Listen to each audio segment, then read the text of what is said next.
2 miles off the coast of Texas, there was an abandoned oil platform that had been turned into a shelter for homeless people. This was against the law, but the authorities didn't seem to pay much attention to us.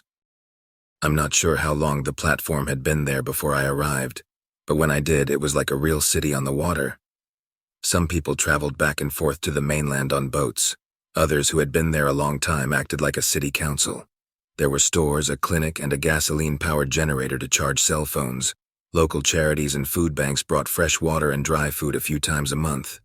Everyone got something, but most of it was saved for those who couldn't go to the mainland to find work. The most impressive thing was the garden. Over the years, people had brought soil in buckets, so there were now dozens of planting beds on the old helicopter platform. Nobody officially took care of it, but an older lady named Marta looked after it. I lived there for 7 years. After losing all my belongings, the platform was the first place I ever felt at home. I wandered around alleys and homeless shelters for years. I had almost given up when Henry told me about the platform. "I'm heading to the coast, Tom," Henry said one day. He was 10 years older than me and a good friend. Without him, I wouldn't have survived my first years on the streets. "I have an old friend who says there's plenty of space on an old oil platform. A guy at the coast will take me there for a few dollars. You should come along." An oil platform? I asked, doubtful. Why on earth would you want to live on an abandoned oil platform? Sounds risky. Henry laughed and slapped my back. "It's like a floating city. No police bothering you. No store owners kicking you out of their shops. Just a group of people like us coming together to support each other. What have you got to lose?" 2 days later, we got a ride to the coast. Henry and I were impressed when we arrived. When he told me about the platform, I had imagined a dirty sleeping place full of trash and waste. It was the opposite. Aside from the rust on the aging structure, the platform was impeccably clean. Nobody slept outside.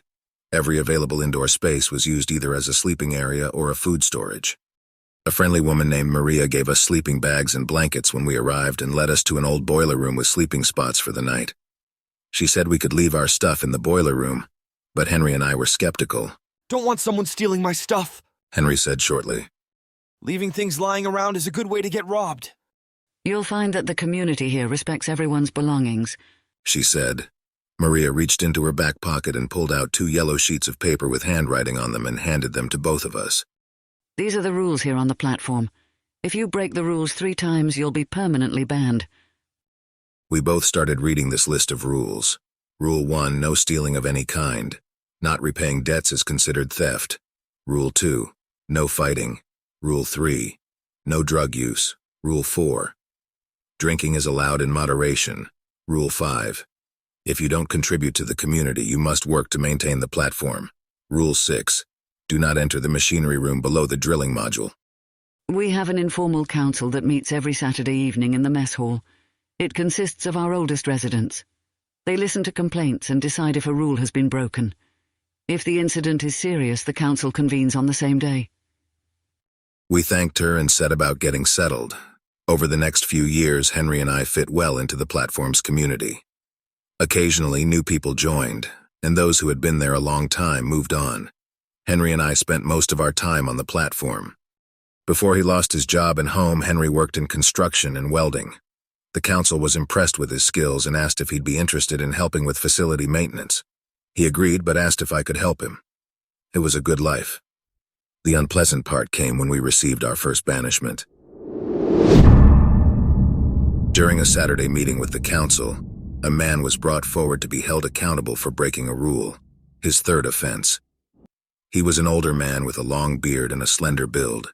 His eyes were red from tears as he stood in front of the group. "My name is Albert Gardner," he said with a trembling voice. "I'm accused of stealing 3 cans of soup from a neighbor. Someone found the empty cans under my bed. I've been set up. Someone knew I had been in trouble twice before and pinned this on me. Have mercy. I have nowhere else to go." The crowd murmured as the old man cried. Henry and I could hear the different opinions in the community. Some thought there wasn't enough evidence, while others believed Albert was a known rule breaker and likely guilty. "Albert Gardner," said one of the council members. "This is your 3rd offense, and we can't tolerate theft on the platform. Many here rely on the food donations we receive. You are banned and will not return." "No!" Albert shouted. He pulled out a rusty knife with a handle wrapped in fabric and held it toward the council. I have nowhere to go! As the man swung the knife in front of the group, Henry tapped me on the shoulder and motioned for me to follow him. He quietly sneaked down the corridor behind the man. Surprisingly quick for his age, he moved forward and put his arm around Albert's neck. Take the knife from him! Henry shouted to me, and I took the blade out of the old man's hand. Take him to the machinery room below, Demanded a woman from the council. We'll hold him there until he can be taken to the shore. Henry and I carried the struggling man out of the mess hall and down the stairs towards the machinery room. A man followed us and took a key from his pocket and unlocked the door. We threw him inside and slammed the hatch shut, and the man locked it. You've killed me, you bastards! Albert yelled from inside. He pounded on the door and threw his weight against the thick metal. Can you hear me? You've killed me! They won't take me to the shore! Those damn things will kill me! Henry and I turned to leave, but the old man's cries of fear and agony echoed in my head. What was he talking about? I would find out years later. Henry was a hard worker and well-liked in the community, but in his later years he became prone to drinking. He managed to keep it hidden for a while, but over time he became aggressive when drunk. That's when the problems began.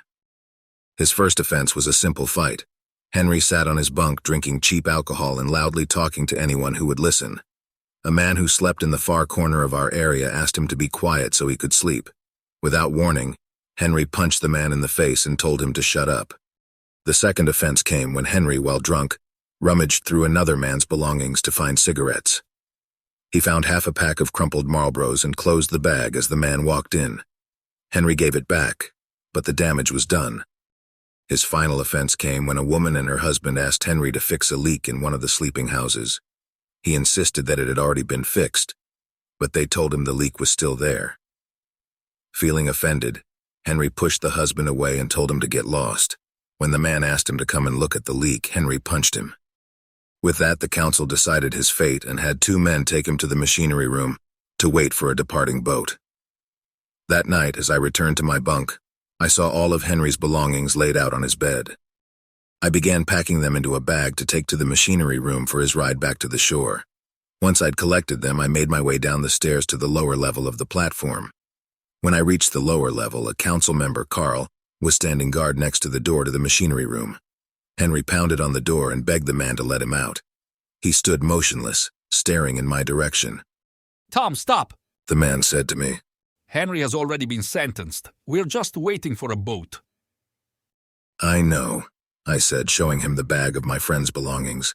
Just wanted to drop off his things so he can take them with him. Don't want him to go with nothing. Just leave it there. I'll make sure he gets it before... Suddenly the air was filled with tortured screams. You could always hear muffled cries on the upper levels when someone was locked up and waiting for banishment, but the thick floor panels made them inaudible. Up close, I could hear the fear in my friend's voice. What the hell is that? Henry shouted. Let me out of here! It will kill me! Open the damn door! You have to go. Carl said, pointing to the stairs. There's something in there, I yelled. Let him out. That's how it works here, Tom. If you don't want to be with him, you'd better leave. I could see the keys to the room on a ring on his belt. I'm not sure what got into me, but I threw the bag toward Carl's head and lunged forward to grab the keys. He was momentarily shocked but quickly regained himself and started to fight back. After I landed 2 blows to the side of his head, he slumped to the floor. I took the keys from his belt and opened the door. As the door squeaked open, I started yelling for Henry, but the words caught in my throat. Above my friend stood a gaunt creature covered in damp, scaly skin. Gill openings opened and closed on its neck, and violet eyes stared at me from its bulbous head. As I made eye contact with it, the creature opened its huge jaws and hissed before grabbing Henry's lifeless body by the head. It turned toward an opening next to the drilling shaft and began dragging Henry in that direction. A purplish trail followed behind them. Henry's eyes were barely open as he raised his hand in my direction, seeking help. The creature's hand twisted, and a dry cracking echoed through the machinery room before it tossed Henry's lifeless body through the hole.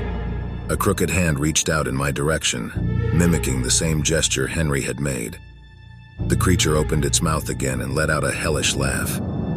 After finishing its mockery, it stepped back and fell through the hole into the rolling waves below. That same night, I left the platform and drove as far away from the coast as I could. After a few days in a homeless shelter in Houston, I left the state. Now I live in Omaha. There's plenty of work on the farms, and I managed to get a small apartment. The green pastures make me feel safe, but when I try to sleep at night, the sound of the ocean still echoes in my head. I haven't told anyone what I saw. The authorities wouldn't believe me anyway.